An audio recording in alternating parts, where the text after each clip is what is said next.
La oración del Espíritu, capítulo 13. La necesidad de orar.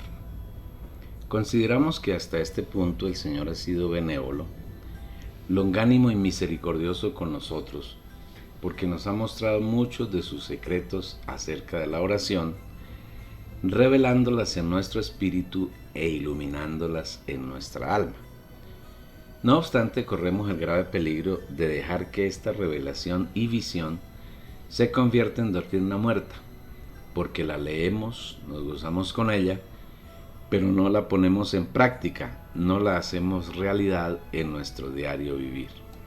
El Señor, en su longanimidad a lo largo de los siglos, a muchos creyentes les ha dado múltiples oportunidades y periódicamente ha tenido diversos comienzos, pero la mayoría de los creyentes no han tenido el suficiente coraje para mantenerse fieles al Señor, y casi todas las revelaciones y visiones que el Señor ha suministrado han sido convertidas en doctrinas y en organizaciones para combatir y competir con otras organizaciones, y todo se ha estropeado.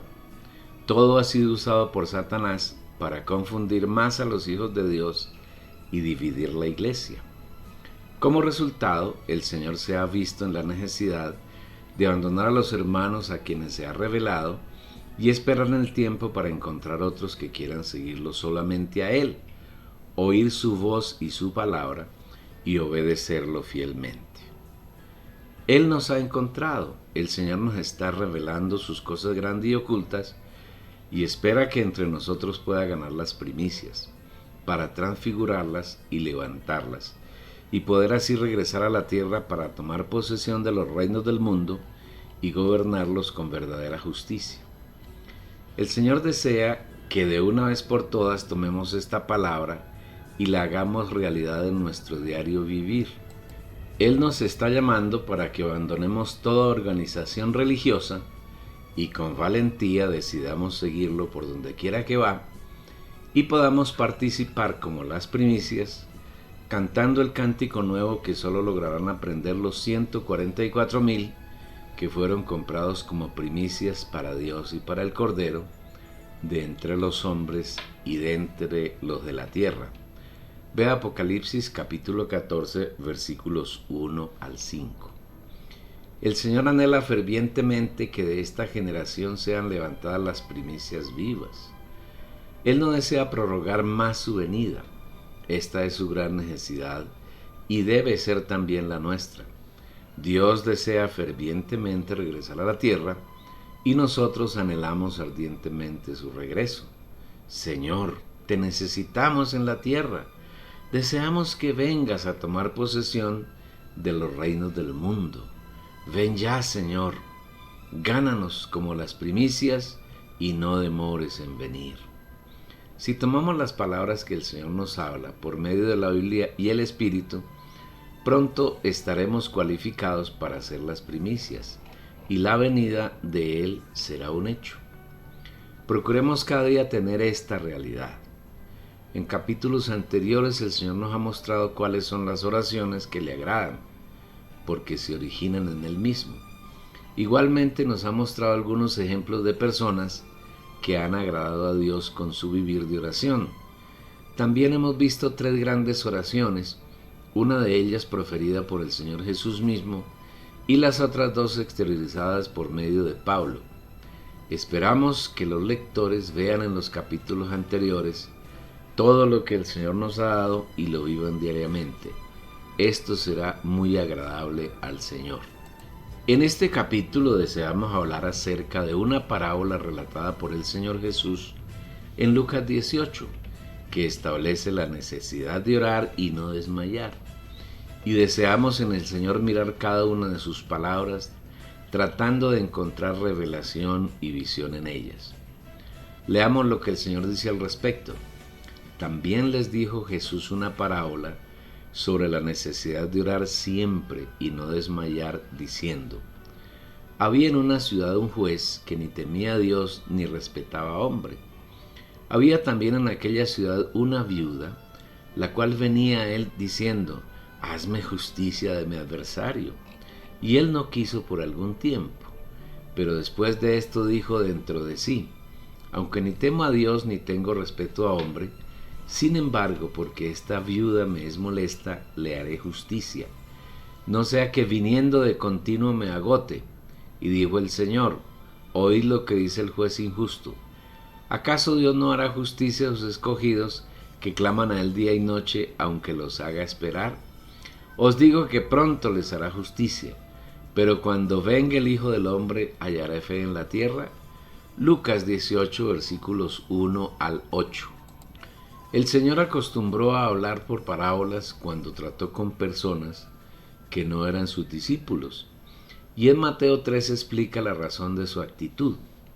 Porque a vosotros os ha sido dado a conocer los misterios del reino de los cielos, mas a ellos no les ha sido dado.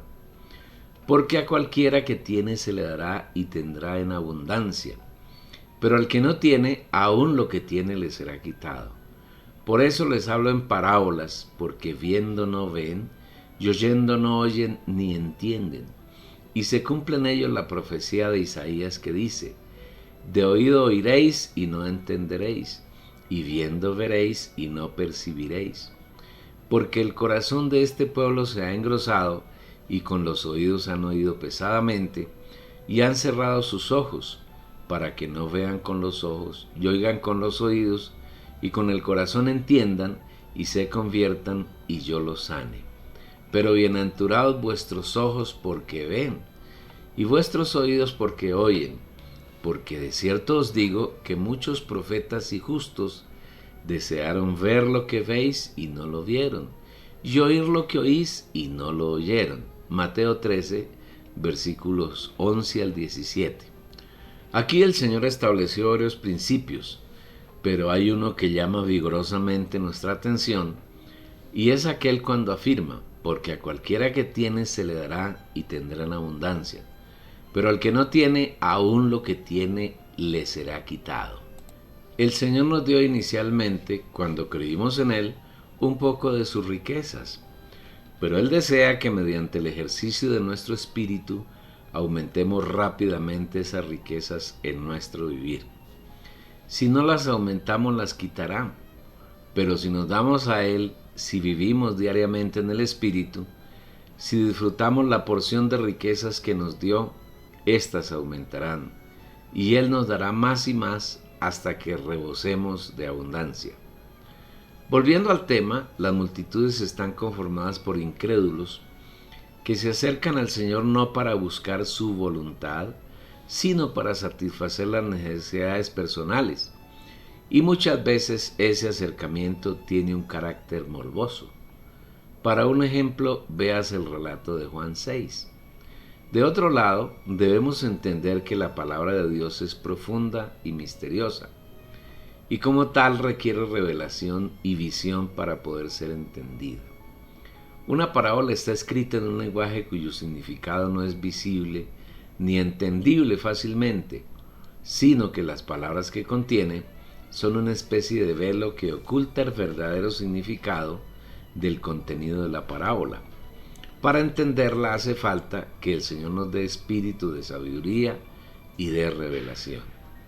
Es así como el Señor viene a mostrarnos una vez más la necesidad que tenemos de acercarnos diariamente al trono de la gracia, con el fin de hallar gracia y misericordia para el oportuno socorro. Y dentro de la gracia se encuentra también la revelación que el Señor quiere otorgar a nuestro espíritu y la visión que debe llenar nuestra alma.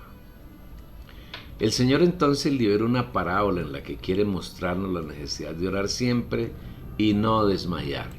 En este versículo hay dos frases que deben llamar nuestra atención: orar siempre, la primera, y la segunda, no desmayar.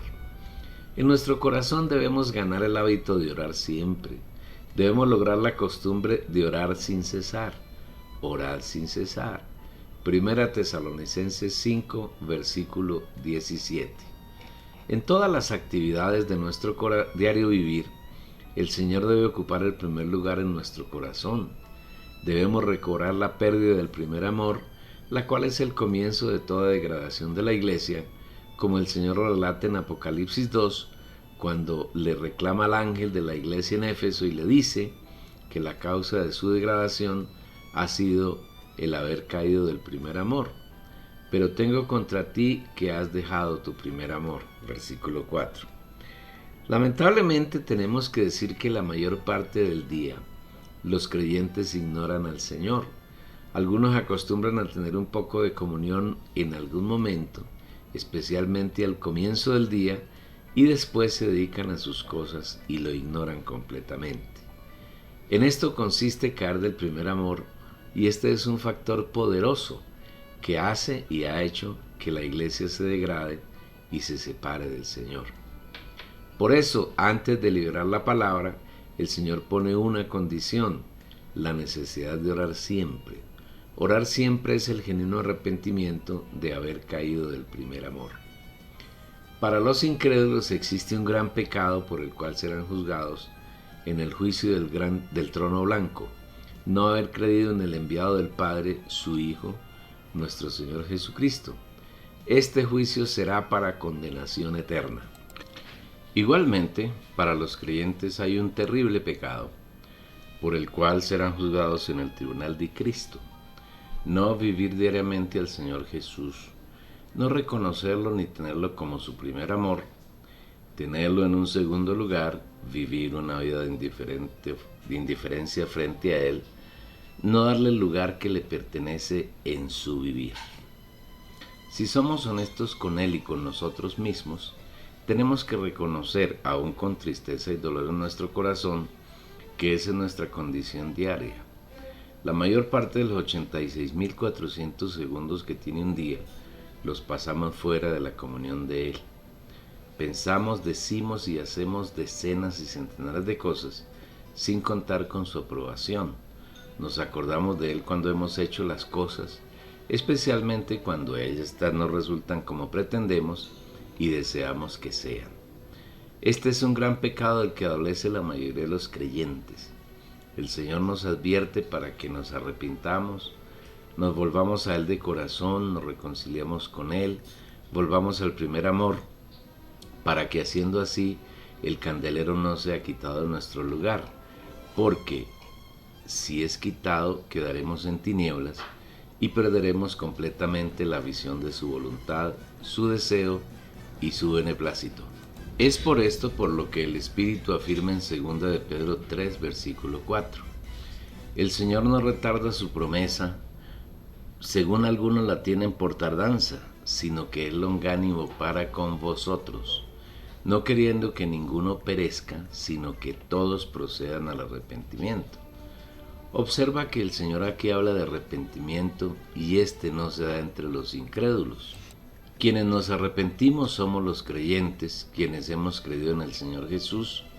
Ganamos la capacidad de arrepentirnos porque esta es otorgada por el Espíritu a quienes lo han recibido. El Señor afirma que Él no quiere que ninguno perezca, sino que todos procedamos al arrepentimiento. ¿De qué debemos arrepentirnos? Ya lo hemos dicho. De no vivir al Señor en nuestro día a día, de no darle el primer lugar en nuestro corazón, lugar que le corresponde exclusivamente a Él. Debemos arrepentirnos de no vivir en comunión con Él. Debemos arrepentirnos del poco tiempo que disponemos para entrar en nuestro aposento y cerrando la puerta a tener intimidad con Él. Necesitamos arrepentirnos de la costumbre malsana de ignorarlo en la mayor parte de las áreas de nuestra vida. Si hacemos un inventario del tiempo que permanecemos en comunión con Él, quedaremos asombrados frente al pequeño, casi insignificante porcentaje de tiempo que le dedicamos. Sabemos y entendemos que no es fácil ganar el hábito de depender en todo del Señor, pero si procuramos cada día estar en su presencia un poco de tiempo, al siguiente día ganaremos un poco más, hasta que tengamos la realidad de que en todo dependemos de Él y las 24 horas del día serán de permanente comunión con nuestro Señor. Los hábitos no se logran en un momento, en un instante, sino que se ganan por el continuo y constante cultivo de ellos. Cuando estábamos en el mundo no podíamos ganar el hábito de tener comunión con Dios. Sin embargo, cuando creímos en el Señor, caímos en grupos religiosos donde no se enseña a los hijos de Dios a vivir en comunión con su Padre. Ahora que el Señor nos ha sacado de toda organización religiosa y nos ha traído a Él, poco a poco podemos cultivar el hábito de vivir en su presencia, de consultarle nuestras decisiones, de poner en su presencia nuestras necesidades, de tener un andar diario en íntima comunión con Él. Esta práctica nos llevará al punto en que ni un solo pensamiento, ni una sola palabra, ni un solo hecho de nuestra vida serán separados del Señor. Si aspiramos a ser vencedores, a entrar en el reino de los cielos y a reinar con Él en el reino milenario, esta es la medida mínima que debemos alcanzar. Si nos falta, así sea solo un poco, no lograremos el reino de los cielos. Esta es la razón por la cual la Biblia nos muestra que hay una necesidad, y esta es la de orar siempre y no desmayar. Las dos condiciones implican que debe hacerse diariamente, a toda hora y hasta la venida del Señor, o hasta que muramos y vayamos al paraíso a reposar y a esperar la resurrección de entre los muertos. Por eso debemos aprovechar bien el tiempo que tenemos para vivir aquí en la tierra, porque si partimos de ella sin alcanzar esta meta, tendremos que vivir 1000 años en las tinieblas exteriores, lejos de la presencia del Señor, hasta que alcancemos esos requisitos que el Señor ha determinado. Mirad pues atentamente cómo andéis, no como necios, sino como sabios, redimiendo el tiempo, porque los días son malos. Por tanto, no seáis insensatos, sino entended cuál es la voluntad del Señor. Efesios 5, versículos 15 al 17.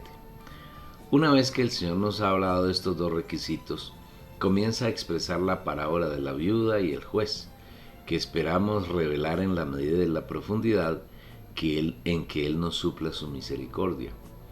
Al comienzo, la parábola dice que había en una ciudad un juez que ni temía a Dios ni respetaba a hombre. La parábola muestra que el hecho narrado ocurre en una ciudad, lo cual quiere decir que se desarrolla en la tierra, en cualquier lugar. En esa ciudad había un juez omnipotente, porque no temía a Dios ni respetaba a hombre. El único omnipotente que está por encima de los hombres y que no necesita temer a Dios es el Señor, porque es Dios mismo. Luego esta parábola quiere mostrarnos una faceta de Dios, exceptuando el asunto de injusticia, porque en Él no hay injusticia. Él es justo. Simplemente el fondo del tema quiere mostrar el contraste manifiesto entre la justicia de Dios y la injusticia de los hombres, sembrada por Satanás en ellos. Luego continúa diciendo la parábola: había también en aquella ciudad una viuda. El otro lado de la parábola es una viuda, una mujer que ha perdido a su marido porque ha muerto y no tiene amparo, no tiene en quien apoyarse, no tiene quien la defienda ni le provea sus necesidades. Los creyentes hoy son como esa viuda, especialmente aquellos que no tienen realidad en su diario vivir de quién es el Señor, de la obra de redención que ha realizado por ellos, e ignoran el hecho de que Dios mora en sus espíritus y desde allí desea ganar sus almas si se disponen para llenarla. Esa viuda, esa mujer desamparada, recurrió al juez que no temía a Dios ni respetaba a hombre, para que éste le hiciera justicia de su adversario, la cual venía él diciendo: hazme justicia de mi adversario. Es interesante notar la intención y el interés de la viuda. Ella no le pidió al juez que le diera riquezas, que ordenara que le fueran entregadas casas, terrenos o bienes materiales, sino que le hiciera justicia de su adversario. Cuando leemos esta frase, inmediatamente recordamos uno de los apartes de la constitución del reino de los cielos, consignado en Mateo 5. Bienaventurados los que tienen hambre y sed de justicia, porque ellos serán saciados. Versículo 6. La viuda viene al juez para que le haga justicia de su adversario, y el Señor dice que uno de los requisitos para ser ciudadano del reino de los cielos es vivir hambriento y sediento de justicia. Cuando tenemos hambre y sed de justicia, el Señor nos sacia. Debemos tener claridad de qué es la justicia y saber que la justicia es la persona de Dios, es Dios mismo. En nadie distinto a Dios hay justicia. Satanás es injusto y todos los hombres están llenos de injusticia porque han sido permeados por el injusto. La misma palabra lo declara así, según está escrito, no hay justo ni aun uno. Romanos 3, versículo 10. Si la viuda viene al juez a pedirle que le haga justicia de su adversario, en verdad lo que está pidiendo es que la llene de justicia, que le proporcione justicia, y la justicia se encuentra solo en el Señor. En palabras sencillas, lo que la viuda desea es ser llena de Dios. No olvidemos que la Biblia dice al comienzo del pasaje que Jesús le refirió una parábola sobre la necesidad de orar siempre y no desmayar. Esto nos lleva a inferir que la gran necesidad que debemos exponer en nuestra oración es la de ser llenos de justicia de Dios, que es el mismo. Una oración así expresa la sed y el hambre que los hijos de Dios tenemos de justicia, de Él mismo, y Él nos saciará, nos hará su justicia, nos justificará y nos hará justos como Él. Al que no conoció pecado, por nosotros lo hizo pecado, para que nosotros fuésemos hechos justicia de Dios en Él. 2 Corintios 5, versículo 21. No podemos perder de vista el hecho extraordinario de que nosotros somos el cuerpo de Cristo. Somos sus miembros, somos parte de Él. El Señor ya no es un Dios distante, sino que ahora nosotros estamos en Él y Él está en nosotros. Somos una sola entidad orgánica con Él. Somos miembros de su cuerpo. Nosotros disfrutamos de su naturaleza y su vida divinas y Él se complace en hacer parte suya nuestra naturaleza y vida humana, totalmente regenerada, transformada y resucitada como el nuevo hombre. Qué distintas son las oraciones que enseñan y practican en el cristianismo degradado. Es muy raro oír en los grupos cristianos católicos y protestantes que se exprese una oración en la cual se ruega al Señor que los llene de Él, que los supla con sus riquezas espirituales, que los haga crecer hasta alcanzar su estatura. Por el contrario, las oraciones que hablan se reducen a pedir sanidades, a que Dios supla necesidades materiales, de empleo y hasta que les vaya bien en los juegos, porque tengan prosperidad material, pero ninguna de esas oraciones son hechas en la voluntad del Padre, ni son agradables a Dios. Dios nunca oye ni responde esa clase de rezos, porque son oraciones carnales que tienen su origen en el alma caída y en consecuencia su autor es el diablo. Toda oración que agrada al Señor se origina en el espíritu humano del creyente, donde está Dios como el espíritu, y cada palabra, actitud o hecho se origina únicamente en el Señor y no en el pensamiento humano separado del Señor. Insistimos que el pedido de la viuda no es por riquezas materiales, o por salud física, o por éxito en sus empresas, o por cualquier cosa terrenal, sino porque le haga justicia de su adversario. No cabe duda de que nuestro adversario, así como el adversario de Dios, quien se opone al desarrollo de su plan, es Satanás. El adversario procura diariamente oponerse a que el Señor crezca en nosotros. Se opone a que Dios llene y transforme nuestra alma. Se opone a que tengamos comunión con nuestro Señor, a que vivamos en intimidad con Él, a que busquemos y conozcamos y hagamos su voluntad. Por eso es necesario que, como la viuda, vivamos continuamente en su trono, suplicándole que nos llene de Él, que nos suministre sus abundantes riquezas que están contenidas en su gracia, que fortalezca nuestro espíritu y que llene nuestra alma para que el adversario no tenga ninguna oportunidad en nosotros y no pueda oponerse al trabajo que Dios desea hacer en nuestro ser, hasta transformarlo y hacerlo crecer hasta su estatura. Frente a la solicitud de la viuda de que le hiciera justicia de su adversario, el juez tuvo una actitud particular. No quiso oírla por algún tiempo.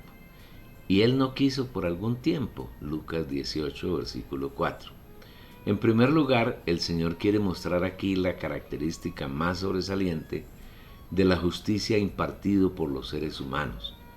No debemos olvidar que entre los hombres no hay justo ni siquiera uno, porque así lo declara la Biblia, según lo vimos ya en este capítulo.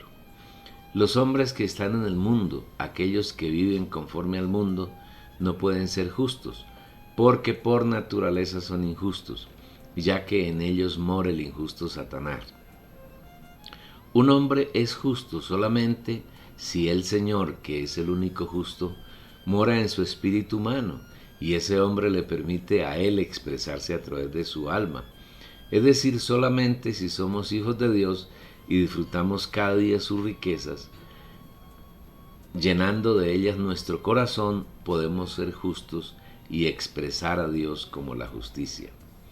Es por eso por lo que el Espíritu dice en 1 Corintios 1:30, mas por Él estáis vosotros en Cristo Jesús, el cual nos ha sido hecho de parte de Dios sabiduría, justicia y santificación y redención. Solamente si vivimos la realidad de Cristo en nuestra alma, quien ha sido hecho para nosotros justicia de Dios, podemos expresarlo como nuestra justicia. Las gentes que están en el mundo claman porque los hombres que tienen autoridad les hagan justicia. Pero lo que para unos es justo, para otros es injusto, y nunca pueden ser satisfechos mediante la justicia impartida por los hombres, porque la justicia que ellos imparten pertenece al árbol del conocimiento del bien y del mal, el cual es la naturaleza de Satanás. Jamás el hombre caído, no regenerado, podrá ser justo, y mucho menos impartir justicia. Solamente aquellos seres humanos que han sido regenerados en su espíritu humano, porque han recibido al Dios Padre, Hijo y Espíritu Santo, y que mediante su diario vivir permiten que el Señor llene sus corazones con sus riquezas divinas, pueden ser justos e impartir justicia, porque en ese caso es Dios quien se expresa por medio de ellos como el nuevo hombre que ha sido creado según Dios en justicia, santidad y realidad. Y os vistáis del nuevo hombre, creado según Dios en justicia y santidad de la realidad. Efesios 4, versículo 24. En los versículos 4 y 5 de Lucas 18, el Señor continúa relatando la parábola. Pero después de esto dijo dentro de sí, aunque ni temo a Dios ni tengo respeto a hombre, sin embargo, porque esta viuda me es molesta, le haré justicia, no sea que viniendo de continuo me agote. El juez reflexionó en sí mismo y decidió que era mejor no permitir que la viuda le agotara la paciencia. En su decisión no tuvo en cuenta ni el temor a Dios ni el respeto por el hombre, sino que en su soberanía decidió responder la petición de la mujer. Esta es una manifestación de la forma soberana en que Dios actúa con respecto a las peticiones de sus hijos. El Señor nunca puede ser coaccionado ni manipulado, y jamás oye ni responde una oración que no sea hecha según su voluntad. En el cristianismo degradado ocurre todo lo contrario en las oraciones que hacen.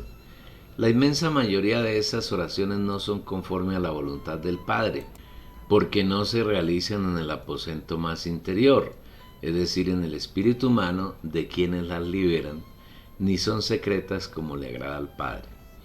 Y cuando oréis no seáis como los hipócritas, porque ellos aman el orar en pie en la sinagoga y en las esquinas de las calles, para ser vistos por los hombres. De cierto os digo que ya tienen toda su recompensa. Mas tú cuando ores, entra en tu aposento, el aposento interior de ti, según el griego, y cerrada la puerta, ora a tu Padre que está en secreto, y tu Padre que ve en lo secreto te recompensará. Mateo 6, versículos 5 y 6. No se puede pretender forzar a Dios mediante la oración a que haga conforme pedimos y de acuerdo con nuestro querer y deseo, sino que una vez que estemos frente al trono de la gracia, debemos esperar a que sea Él quien inicia la oración, la continúe, la finalice y la responda. Un esquema más o menos cercano a la oración que agrada a Dios sería el siguiente. En primer lugar, Dios tiene una carga en su corazón por los asuntos en que su voluntad debe ser hecha en la tierra. En segundo lugar, Él procura encontrar a alguien en la tierra, un hijo o hijos suyos que quiera o quieran ser uno con él para entregarle su carga.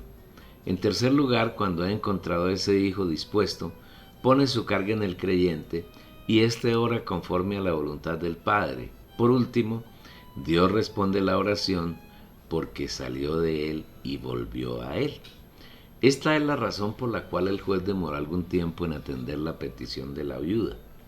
Hay millones de oraciones en la tierra que Dios nunca responde, porque no las oye, y no las oye porque no contienen el ingrediente de su voluntad, porque no se originan en Él, son hechas en el alma caída de los creyentes, no se originan en el aposento más interior que es el espíritu humano, donde nos encontramos con Dios en su trono de gracia.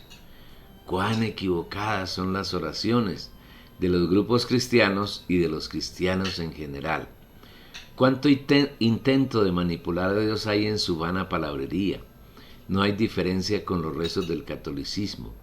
Dios nunca oye y menos responde esa clase de oraciones porque son vanas y se originan en el alma caída, es decir, su fuente es Satanás. Después el Señor afirma, oíd lo que dice el juez injusto.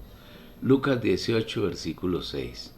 Una vez más el Señor recalca que no podemos esperar justicia de los hombres. En las naciones, las personas encargadas de impartir justicia se denominan jueces. Y nota que aunque el juez decidió hacerle justicia a la viuda, aún así el Señor lo califica de injusto. La justicia de los hombres es injusticia. Aunque algunos se esfuercen por impartir justicia, nunca lograrán hacerlo, y todo su impartir de justicia es injusto. Esta es la razón por la que el Señor dice que el juez es injusto. Después el Señor manifiesta el mensaje central de la parábola. ¿Y acaso Dios no hará justicia a sus escogidos que claman a Él día y noche, aunque los haga esperar? Lucas 18, versículo 7. El Señor pregunta acerca de si Dios no hará justicia a sus escogidos que claman a Él día y noche. En primer lugar, el Señor dice que hace justicia a sus escogidos. La justicia de Dios es para los suyos, para aquellos que Él escogió antes de la fundación del mundo, no para todas las personas y no para todos sus escogidos, sino aquellos que claman a Él día y noche. Una vez más tenemos que insistir que este clamor no tiene nada que ver con las cosas que a cada creyente se le ocurran. No tienen relación con las oraciones que se originan solamente en la emoción, la voluntad o la mente del creyente, sino en aquellas que se originan en el espíritu del creyente, donde mora Dios como el Espíritu. Hace falta entender que Dios tiene una prioridad y una necesidad, su reino, que se haga su voluntad en la tierra y que su reino sea establecido aquí. Esta es la razón por la cual, cuando el Señor Jesús nos enseñó a orar, dijo que una de las prioridades en la oración de los creyentes es que la voluntad del Padre sea hecha en la tierra y que a la tierra venga su reino. Vosotros pues oraréis así: venga tu reino, hágase tu voluntad como en el cielo, así también en la tierra. Mateo 6, versículos 9 y 10. La voluntad del Padre es que su reino, el reino de los cielos y el reino de Dios, sea establecido en la tierra, y este debe ser el clamor de sus escogidos, que claman a Él día y noche, para que el Padre les haga justicia. A esto también se refirió el Señor Jesús cuando habló de una de las características interiores de los ciudadanos del reino de los cielos en Mateo 5, versículo 6. Bienaventurados los que tienen hambre y sed de justicia, porque ellos serán saciados. Cuando esta llega a ser nuestra oración, podemos estar seguros de que el Señor no se tardará en respondernos. El gran problema es que Dios no ha encontrado a muchos que se pongan en esa brecha y clamen a Él día y noche para que su reino sea establecido en la tierra. Hoy ocurre exactamente lo que ocurrió en el Antiguo Testamento, cuando el Señor declara que estaba admirado porque buscaba a alguien que se pusiera en la brecha para que no destruyese la tierra, y no lo halló. Y busqué entre ellos hombre que construyese el vallado y que se pusiese a la brecha delante de mí a favor de la tierra, a fin de que yo no la destruyese, mas no hallé ninguno. Ezequiel 22, versículo 30. Tenemos la esperanza de que el Señor te haya encontrado a ti y a tu familia, y así encontrará muchas familias como la tuya, siendo un buen número los que claman al Señor día y noche, porque venga su reino y su voluntad sea hecha en la tierra, como se hace en el cielo. La respuesta del Señor no se hará esperar mucho tiempo, y la respuesta a esa oración consistirá en que Él vendrá a la tierra para tomar posesión de los reinos que hay en ella y a establecer su gobierno de justicia, junto con los vencedores, que son aquellos que claman a Él día y noche por su venida. Os digo que pronto les hará justicia. Lucas 18, versículo 8. No obstante, nuestro clamor no debe ser solamente porque el Señor venga, sino porque transforme nuestra alma, nuestro corazón, ya que en la medida en que ésta sea llena de sus insondables riquezas, el Señor tendrá por quienes venir y tendrá que venir.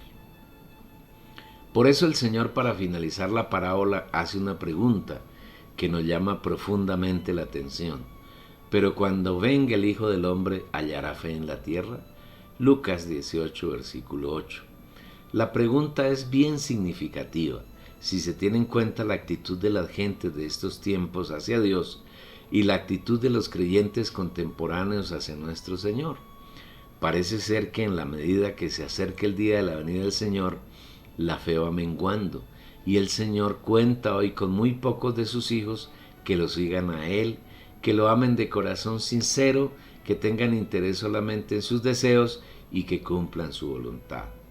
La mayoría de los hijos de Dios que viven en la tierra en este tiempo se han asociado en organizaciones que no siguen al Espíritu, sino que siguen a ministerios particulares, a líderes, a enseñanzas humanas que no provienen del Espíritu, a doctrinas y organizaciones que en lugar de hacer la voluntad del Señor se convierten en aliados de Satanás y en opositores a la voluntad de Dios. El tema central de la parábola tiene que ver con la necesidad de orar siempre y no desmayar. Y para concluir la parábola, el Señor hace esta pregunta que resuena hasta lo más profundo de nuestro ser. Cuando venga el Hijo del Hombre, ¿hallará fe en la tierra? El Señor pregunta si a su regreso habrá hijos suyos que lo amen, que lo busquen, que vivan en comunión con Él, que oigan su palabra y la pongan por obra, que amen su venida, que le permitan prepararlos transformando sus almas y sus corazones para entrar en el reino de los cielos. Esta es la razón por la cual las primicias, que son los creyentes que el Señor transformará y llevará vivos a su trono, son tan pocos, comparados con la población total del mundo y con el número total de cristianos y de creyentes genuinos, solamente 144,000 según Apocalipsis 14, 1 al 5. Actualmente en la tierra hay más de 7.800 millones de personas y en el cristianismo hay cerca de 2.200 millones. Por supuesto, la mayoría de ellos no son creyentes genuinos, sino falsos creyentes. Si consideramos, siendo optimistas, que el 10% de las personas que se dicen ser cristianas son creyentes genuinos, hijos de Dios, estamos hablando de 220 millones de creyentes genuinos, hijos de Dios que han nacido de nuevo, que han sido regenerados, que han creído en el nombre del Señor Jesús, lo han recibido y se han constituido en hijos de Dios. Mas a todos los que le recibieron, a los que creen en su nombre, les dio potestad de ser hechos hijos de Dios, los cuales no son engendrados de sangre, ni de voluntad de carne, ni de voluntad de varón, sino de Dios. Juan 1, versículos 12 y 13. No obstante esos hipotéticos 220 millones de creyentes genuinos que puede haber en este momento en la tierra, solamente 144,000 serán las primicias, número que equivaldría a un 0.065%, es decir, por cada 10,000 creyentes, de los creyentes vivos. Pero teniendo en cuenta que los 144,000 no es un número literal sino real, que hace referencia a aquellos creyentes que en su vida en la tierra han alcanzado la plena saturación de la vida y la naturaleza divina en su alma, pueden ser menos de ese número o más que ellos. Consideramos pertinente hacer aquí dos aclaraciones acerca de los 144.000 para evitar malos entendidos. En primer lugar, debemos saber que en la Biblia, específicamente en Apocalipsis, hay dos grupos de 144.000. El primer grupo está en Apocalipsis 7, donde serán sellados 144.000 de las 12 tribus de Israel, 12.000 de cada tribu, con el fin de que durante la gran tribulación el anticristo no les haga daño. Estos son israelitas, hacen parte del pueblo de Israel. Vi también a otro ángel que subía de donde sale el sol y tenía el sello del Dios vivo, y clamó a gran voz a los 4 ángeles, a quienes se les había dado potestad para hacer daño a la tierra y al mar, diciendo: no hagáis daño a la tierra, ni al mar, ni a los árboles, hasta que hayamos sellado en sus frentes a los esclavos de nuestro Dios. Y oí el número de los sellados, 144.000 sellados, de todas las tribus de los hijos de Israel. De la tribu de Judá 12.000 sellados, de la tribu de Rubén 12.000, de la tribu de Gad 12.000, de la tribu de Aser 12.000, de la tribu de Neftalí 12.000, de la tribu de Manasés 12.000, de la tribu de Simeón 12.000, de la tribu de Leví 12.000, de la tribu de Isaacar 12.000, de la tribu de Zabulón 12.000, de la tribu de José 12.000, de la tribu de Benjamín 12.000 sellados. Apocalipsis 7, versículos 2 al 8. El segundo grupo de 144.000, totalmente diferente del anterior, tiene que ver con las primicias y está registrado en Apocalipsis 14, 1 al 5. Después miré, y aquí el Cordero estaba en pie sobre el monte de Sión, y con él 144.000 que tenían el nombre de él y el de su Padre escrito en la frente. Y oí una voz del cielo como estruendo de muchas aguas y como sonido de un gran trueno. Y la voz que oí era como de arpistas que tocaban sus arpas y cantan un cántico nuevo delante del trono y delante de los 4 seres vivientes y de los ancianos. Y nadie podía aprender aquel cántico sino aquellos 144.000 que fueron comprados de la tierra. Estos son los que no se contaminaron con mujeres, pues son vírgenes. Estos son los que siguen al Cordero por donde quiera que va. Estos fueron comprados de entre los hombres como primicias para Dios y para el Cordero, y en sus bocas no fue hallada mentira, pues son sin mancha. Estos 144.000 son tomados de entre los hombres de la tierra, y son aquellos santos hijos de Dios que aprovecharon su estancia en la tierra para saturar sus corazones con las insondables riquezas de Cristo. Estos 144.000 serán unos resucitados, el hijo Aarón, y otros transfigurados y arrebatados vivos antes de la gran tribulación y llevados directamente al trono de Dios, con el fin de cantar un cántico nuevo que solo ellos pueden aprender, y serán la primera parte de la gran cosecha de Dios. El resto de la cosecha será segada en 2 tiempos diferentes.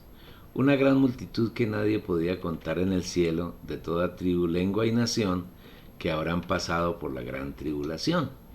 Después de esto miré, y aquí una gran multitud, la cual nadie podía contar, de toda nación, tribu y pueblo y lengua, que estaban de pie delante del trono y del Cordero, vestidos de vestiduras blancas y con palmas en las manos, y claman a gran voz diciendo: la salvación pertenece a nuestro Dios que está sentado en el trono y al Cordero.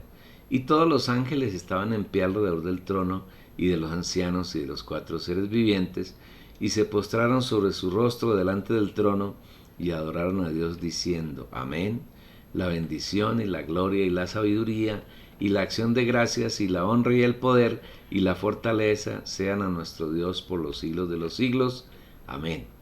Y uno de los ancianos tomó la palabra y me dijo: estos que están vestidos con vestiduras blancas, ¿quiénes son y de dónde han venido? Yo le dije: Señor mío, tú lo sabes. Y él me dijo: estos son los que han salido de la gran tribulación y han lavado sus vestiduras y las han emblanquecido en la sangre del Cordero. Por esto están delante del trono de Dios y le sirven día y noche en su templo. Y aquel que está sentado sobre el trono extenderá su tabernáculo sobre ellos.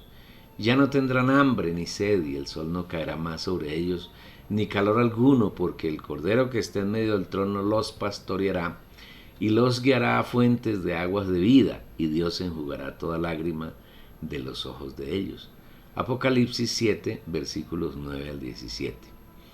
La última parte de la cosecha será cegada al final del milenio, para entrar en la Nueva Jerusalén, cuando haya finalizado el milenio y con él el reino de los cielos. Estos son los que no lograron ser vencedores antes ni durante la gran tribulación. La segunda aclaración que consideramos conviene hacer con respecto a los 144.000 tiene que ver con la posición asumida por algunos cristianos y por una secta no cristiana conocida como los Testigos de Jehová. Ellos afirman sin tener claridad ni discernimiento sobre los dos grupos de 144.000, que ese número hace referencia al total de las personas que han de ser salvas, y que ellos, los testigos de Jehová, son esos 144.000, con lo cual circunscriben la salvación solamente a unos pocos de esa secta. Cae de su peso afirmar que esta es una falsa interpretación de la Biblia, como son falsas todas las enseñanzas de los testigos de Jehová. Dadas las aclaraciones, podemos concluir que las primicias, es decir, los hijos de Dios, que en este tiempo cercano a su venida siguen al Cordero por donde quiera que va, son un número muy pequeño, y por eso el Señor afirma: no temáis, pequeño rebaño, porque vuestro Padre se ha complacido en daros el reino. Lucas 12, versículo 32. El Señor actualmente no está trabajando con multitudes, bueno, nunca lo ha hecho, sino que está buscando unos pocos en cada lugar que decidan con gallardía apartarse de toda organización humana, dejar de lado los ministerios particulares, las doctrinas de apariencia bíblica y que sigan al Cordero por donde quiera que va. Todos esos grandes esfuerzos que hacen el catolicismo romano, el catolicismo ortodoxo oriental y los líderes de los grupos evangélicos protestantes, supuestamente por predicar el evangelio, no son nada más que negocios religiosos que suministran poder económico y político a sus líderes. Son obras vanas planeadas por Satanás, con la colaboración de sus súbditos, que contribuyen a entorpecer el desarrollo del plan de Dios.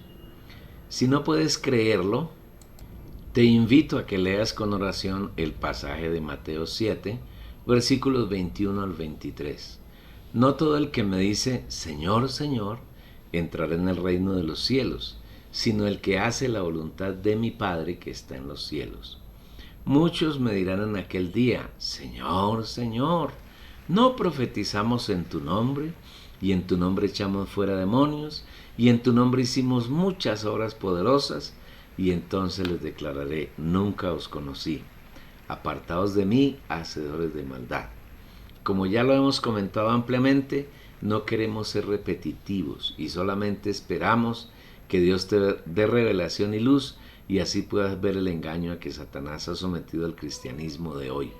Cuando el Señor dio conclusión a la parábola, preguntando si encontraría fe cuando regresara a la tierra, está inquietando el corazón de aquellos hijos que quieran buscarlo en espíritu y con realidad, aquellos hijos que solo tengan interés en Él, en su persona y en su plan. En otras palabras, Dios te está llamando a ti, amable lector, para que escuches su voz, salgas del redil en que tal vez has estado encerrado por muchos años, le abras la puerta y le permitas cenar contigo, y a la vez tú puedas cenar con Él. He aquí yo estoy a la puerta y llamo. Si alguno oye mi voz y abre la puerta, entraré a Él y cenaré con Él y Él conmigo. Apocalipsis 3, versículo 20. Una vez que tú y el Señor han alcanzado mutua satisfacción, mediante el disfrute recíproco, el Señor quiere conducirlo a delicados pastos, a fuentes de agua viva, para que juntos puedan tener un vivir de pleno disfrute, y tú seas preparado para entrar en las bodas del Cordero, celebración que está muy cerca en el tiempo, está a las puertas. El Señor hoy nos ha preguntado si su regreso encontrará fe en la tierra, si hallará quién o quienes lo estén esperando, quienes le hayan permitido hacer su trabajo de transformación en sus corazones, quienes hayan crecido hasta ganar su estatura. El Señor desea que a su regreso haya quienes han preparado su venida. Si Él no dispone de embajadores adecuados, no tiene a qué venir, porque los hombres serán hostiles a su regreso. Él desea que haya quien lo reciba con amor, con dedicación, con entrega y con interés. Él desea que su voluntad sea hecha en la tierra. Todos los lectores de este libro están siendo llamados por el Señor para que sean sus embajadores, para que sean aquellos que preparan su venida, que lo esperan, que desean que Él venga a tomar posesión de los reinos de la tierra. Tú y tu familia necesitan ser aquellos que, como la viuda, suplican noche y día al juez, que en este caso es el Señor, para que les haga justicia, para que los llene de todas sus riquezas, para que supla abundantemente su hambre y sed de justicia. Si miras al cristianismo actual y lo haces a la luz del Espíritu, estamos seguros de que sentirás una profunda tristeza, porque verás cómo Satanás ha engañado aún a los creyentes genuinos y los ha desviado llevándolos a andar detrás de líderes, ministerios particulares, enseñanzas aparentemente bíblicas y organizaciones para que no puedan tener revelación y no puedan ver lo que el Señor quiere y está haciendo con respecto al desarrollo de su plan. Tú y tu familia, amado lector, han de ser quienes responden afirmativamente que el Señor ha formulado al final de la parábola de la viuda y el juez, que en verdad es la parábola de la necesidad de orar siempre y no desmayar, y decirle que están dispuestos a ser aquellos que el Señor encuentre clamando día y noche cuando Él regrese. Como hemos visto, el porcentaje de creyentes que alcanzarán el reino de los cielos antes de la gran tribulación, estando vivos, es ínfimo. En otras palabras, las primicias son un pequeño número, comparado con el número de creyentes genuinos que suponemos existen en la tierra. Lógicamente, no contamos los falsos creyentes, que son la inmensa mayoría dentro del cristianismo. En la tierra actualmente hay cerca de 1.962.000 ciudades en 247 países. Si de todas esas ciudades hubiese unos 14.400 en las que el Señor pudiera hallar en promedio 10 creyentes genuinos, que sean uno con Él, que caminen en su comunión, que tengan como única meta hacer su voluntad, pensamos que en un lapso muy breve Él podría constituir las primicias y dar comienzo al proceso de su segunda venida. A Él no le interesan las multitudes ni las megaiglesias. Él está buscando familias que quieran amarlo, que le permitan ser el centro de sus vidas, que lo sigan por donde quiera que va. Y tú, amado lector, estás siendo llamado junto con tu familia para que te hagas uno con Él. Todos esos esfuerzos que hacen los líderes evangélicos por ganar miles de adeptos para su causa no tiene que ver nada con el deseo del Señor. Él no está ahí, en esos movimientos no tiene ningún interés, porque no son nada distinto a la búsqueda de fama y de riquezas materiales para los líderes, engañando a sus seguidores por medio de falsificar la palabra con sus falsas enseñanzas. Pues no somos como muchos que medran adulterando la palabra de Dios, sino que con sinceridad, como de parte de Dios y delante de Dios, hablamos en Cristo. 2 Corintios 2, versículo 17. El Señor no ha venido no porque no quiere o porque ha decidido retardar su regreso, sino porque entre sus hijos no encuentra, aunque sea unos pocos que decidan seguirlo como el único pastor, que vivan por la unción que está dentro de ellos y que sean encabezados por Él. En otras palabras, está esperando que sus hijos procedan al arrepentimiento, como lo expresa el Espíritu por medio de Pedro. El Señor no se retrasa con respecto a su promesa, según algunos la tienen por tardanza, sino que es longánimo para con vosotros, no queriendo que ninguno perezca, sino que todos procedan al arrepentimiento. Segunda de Pedro 3, versículo 9. El arrepentimiento solo pueden tenerlo los creyentes, no los incrédulos. Luego esta palabra está dirigida a todos los creyentes genuinos que hay en la tierra. Por falta de arrepentimiento, el Señor no ha podido cumplir su promesa de regresar a la tierra. ¿Arrepentimiento de qué? de no permitir que haga su obra en nosotros, de impedirle que nos encabece, de estorbarle que llene nuestro corazón con sus riquezas para que podamos crecer hasta alcanzar la plena madurez, llegar a su estatura y estar preparados para entrar en su reino. Tenemos la esperanza de que la revelación y la visión que el Señor nos ha dado lleguen a muchos de sus hijos, que sus velos sean corridos y puedan ver lo que el Señor desea hacer y está haciendo. Tú, amado lector, debes buscar revelación y visión del Señor y convertirte en el difusor de esta.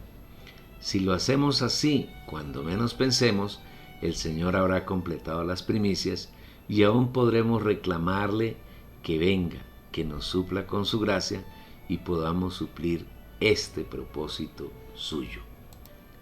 Concluye aquí este capítulo que esperamos haya sido de mucho disfrute y que puedas compartirlo con otros para que también ellos disfruten enviándoles la dirección de la página.